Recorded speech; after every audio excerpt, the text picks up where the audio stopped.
আসসালামু আলাইকুম রহমতুল্লাহ। ওয়ালাইকুম আসসালাম রহমতুল্লাহ বরকাত। জি সাহেব, আমি পশ্চিমবঙ্গের নদিয়া থেকে বলছি। দিয়াতে বলেন, একটি করে প্রশ্ন। আমার একটি করে স্যার, আমার একটা নতুন সন্তান হয়েছে, এই ব্যাপারে একটু দুটো প্রশ্ন আছে স্যার, দুটো তিনটে মানে নতুন মানে সন্তান একটা হয়েছে সন্তান। কি হ্যাঁ, হ্যাঁ। প্রশ্ন? প্রশ্ন হচ্ছে, একটা প্রথমটা হচ্ছে যে সন্তানের চোখে কাজল দেওয়া আর কপালে টিপ টিপ দেওয়া। আর একটা হচ্ছে আপনার রূপা রূপার গহনা গায়ে দেওয়ার ব্যাপারে। ছেলে সন্তান না ছেলে মেয়ে সন্তান? সন্তান, ছেলে সন্তান। হম, ব্যাস ব্যাস, জি ব্যাস যথেষ্ট। ছেলে সন্তান, বড় হোক ছোট হোক, রূপা, স্বর্ণের কোনো আপনার বালা, হ্যাঁ কোনো কিছু, ওইসব জায়েজ নয়, হারাম। বিছা, আমাদের যুগে বিছা বলা হয়তো, মানে চেন একটা দেওয়া হয়তো কোমরে, আমাদের ছোটকালে আমরা দেখেছি ছোট বাচ্চাদের ছেলে সন্তানদের দেওয়া হতো, এটি হারাম, জায়েজ নয়। অজ্ঞ বাপ মা এটা করে। আর কপালের টিপ, কপালের টিপ কিসের জন্য? যদি সাজের জন্য হয়, যে দেখতে ভালো লাগবে, কিন্তু সাধারণত এটা দেয় যে বদনজর থেকে বাঁচানোর জন্য, তাহলে হারাম, এটি শিরক, জায়েজ নয়।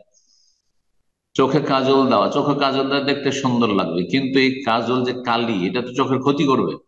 হ্যাঁ, মেডিকেল সায়েন্সে তো বলছে এটা ক্ষতি করবে বাচ্চার জন্য, তো সুতরাং এটা হচ্ছে অজ্ঞতা গ্রাম অঞ্চলে, এটাও ঠিক নয়। জি, যাতে বাচ্চার শরীর স্বাস্থ্যের ক্ষতি রয়েছে সেটাও জায়েজ নয়, কিন্তু সেটা শিরক নাই। আর চোখে কাজল দেওয়া শিরক নাই, কিন্তু না জায়েজ এই জন্য যে বাচ্চাটি ক্ষতি হবে তাতে। জি।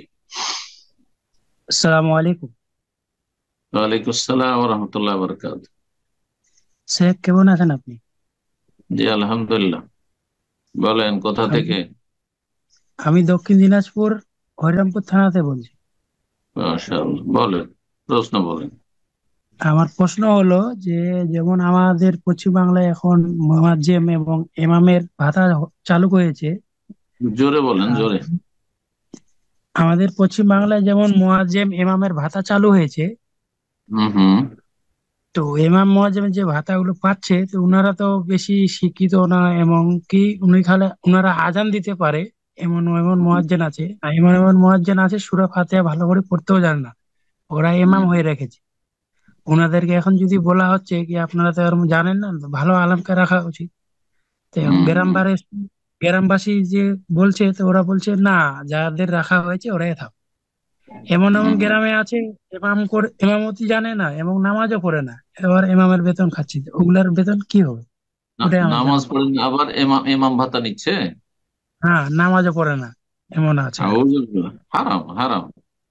যদি ডিউটি না করে, নামাজ পড়ে না, সে তো কুফরি করলো। আর যদি সে ডিউটি না করে, এমাম ভাতা নিচ্ছে, মুসলিম জি, সরকারের কাছে নেই, আর সেকুলার সরকারের কাছে নেই, ভাতা জি। নিচ্ছে, মুয়াজ্জিনের ভাতা নিচ্ছে, আজান দেয় না, দায়িত্ব পালন করে, তার রুজি হারাম, এই পয়সা হারাম। জি, আল্লাহ হেদায়েত দান করুন। জি। মুয়াজ্জিন হওয়ার জন্য সূরা ফাতিহা শুদ্ধ হইতে হবে, এটা জরুরি নয়। তার নিজের সালাতকে শুদ্ধ করার জন্য সূরা ফাতিহা শুদ্ধ হইতে হবে, তারপরে শুদ্ধতার, শুদ্ধ পড়ার দুটো স্তর আছে।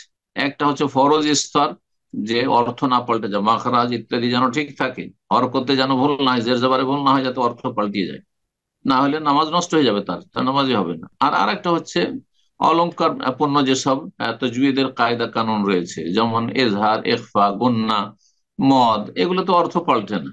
তো এগুলোতে যদি ভুল হয়, বলা দলিনকে দলিন ভরে দিবে, তাতে অর্থ পাল্টিবে না। বোঝা গেছে? কিন্তু আনাম থাকে, আনাম তো পড়লে নামাজ নষ্ট হয়ে যাবে, তারও নামাজ হবে না, আর সেই ব্যক্তি ইমাম মুয়াজ্জিন হওয়াও যায় নাই। তো কথা হচ্ছে কি ধরনের ভুল করেছে এগুলো দেখার বিষয়, আম ভাবে সবার ক্ষেত্রে বলা যাবে না।